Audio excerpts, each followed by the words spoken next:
Hey guys! Welcome back to my channel. So this is actually more of a vlog format. I'm not going to be reviewing or anything.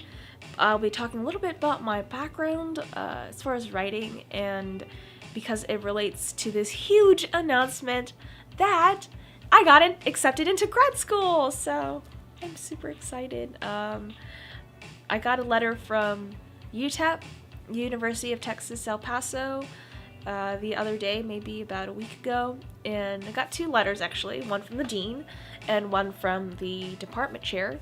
I like the department chair's letter more because he said that he reviewed my portfolio and my statement of purpose, which is totally written out of stream of consciousness, by the way, 100%, because I didn't want to be vapid or fake. I just wanted everything to be from the bottom of my heart on how passionate I am about writing.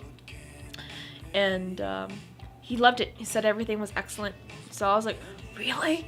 Because usually as a writer I have such low self-esteem and super high unrealistic standards and super hypercritical of my work. So the fact that someone says your portfolio is excellent, I'm like, oh my god. So I'm going to be getting my Master's of Fine Arts in Creative Writing. I'm going to be starting in spring 2018. I'll be taking 3 classes. 2 required courses, and 1 course that I chose, which is advanced poetry writing. Poetry writing, I love writing poetry and stuff. That's not my main thing, even though I actually have been published in literary magazines because of my poetry, but okay.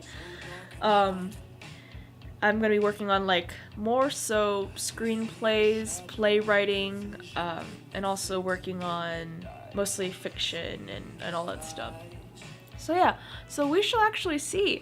I'm super excited. They have a full residency program and a 0 residency program. Well, you guys can guess which residency program I'm going to be taking. Obviously the 0, because I'm here in Atlanta. I'm not going to Texas. But their program mimics the real life relationship between a writer and an editor anyways, where you're email tagging and doing Skype conferences. So that's totally fine with me because it feels more real than going to class, because I can't imagine going to class with an editor. I don't know, maybe you do. Maybe you can substitute that as a conference or something. But anyways, so I am going to be doing that. Oh yes, and the reason why I chose UTEP is because they have a super diverse curriculum. They have Asian American poetry, all these other classes I want to take, even though I'm only limited to 16 for my program. And all the teachers are super diverse, and I feel like I will, as a person of color, and also being someone who is a first-generation American, it's super important that I actually find faculty and staff that can relate to that kind of struggle. I did apply to other schools like Georgia State University and everything, but for obvious reasons, because I live in Atlanta. And I also applied to Boston University. I think I didn't even complete my Georgia State University application because I was like, whatever and stuff.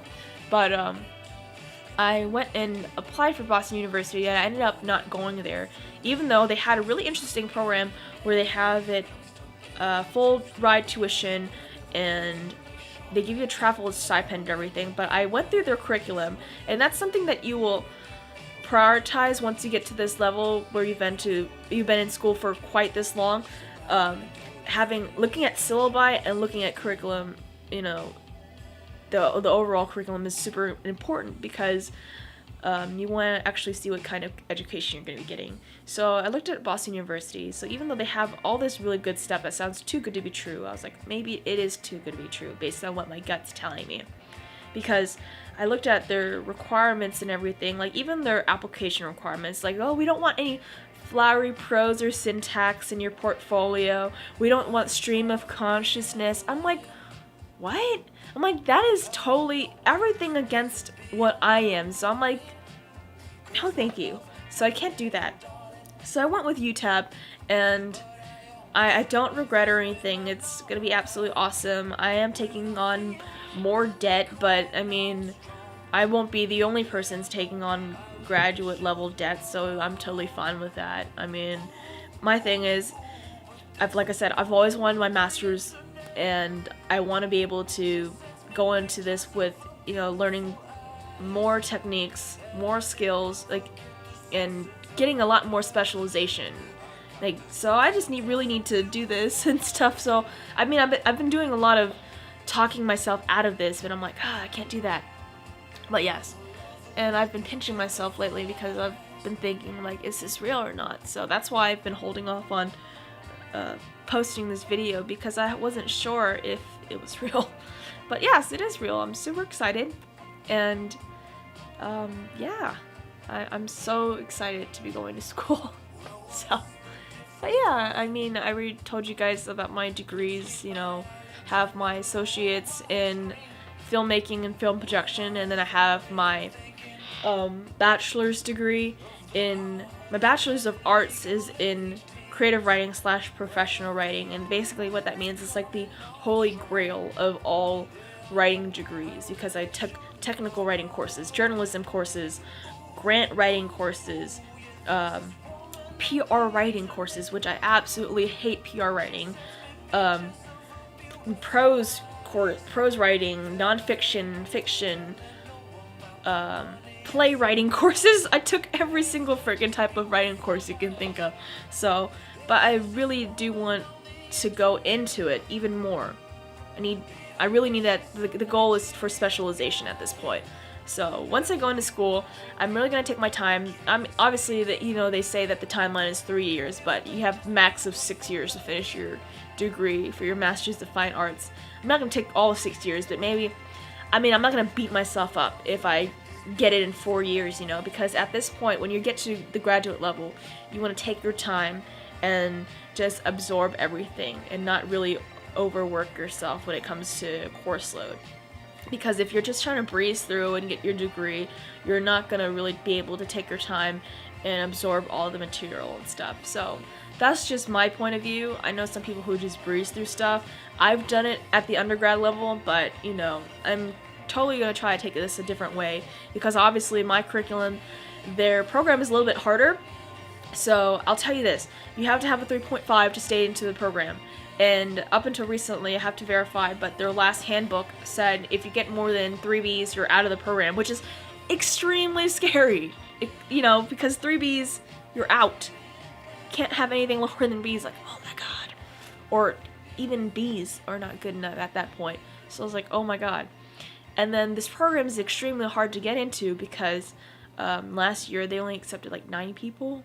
So, I mean, I'm feeling really good right now, you know, I feel great, because I'm like, oh, 9 people got in or something last year, so maybe I'm somewhere like the 9, you know, or however many that they brought in this spring.